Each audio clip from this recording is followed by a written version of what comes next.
ولعيب هو اللي يضيع لك وانت رايح خلاص للمساحات والاماكن المؤثره. كان وصل وليد سليمان كويس، حسام عاشور بيقرب منهم، انما هنشوف اجاي. عبد الله السعيد خطير خطير، عرضيه عمرو جمال لسه موجوده، جول جول جول.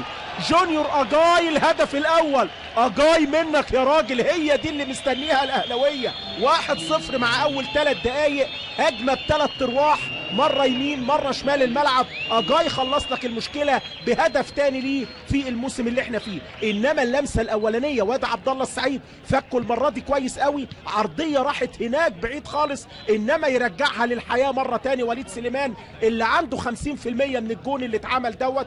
بص شوف عبد الله، بص وليد، وداس عليها اجاي، يمكن اصعب من الكورتين اللي جوله في الشوط الاول. ادي اللعبه، ووليد سليمان اللي ردها في منتهى الجمال والروعه عشان اجاي يسجل هدف التقدم في مواجهه اليوم. 1-0. يبدا حسام البدري اقترب التمرير للنادي الاهلي في مناطق وسط الملعب.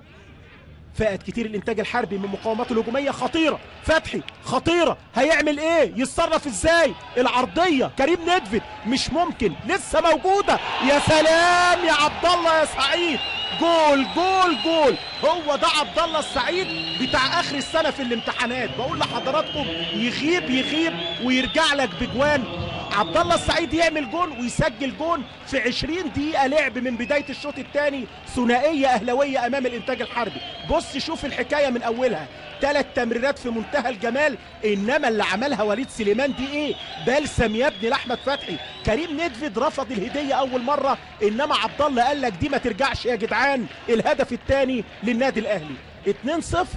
يترجموا حالة السيطرة اللي كان غايب عنها حالات التهديف في فترات المباراة، انما عبد الله السعيد يسجل الهدف الثاني مع الدقيقة 65.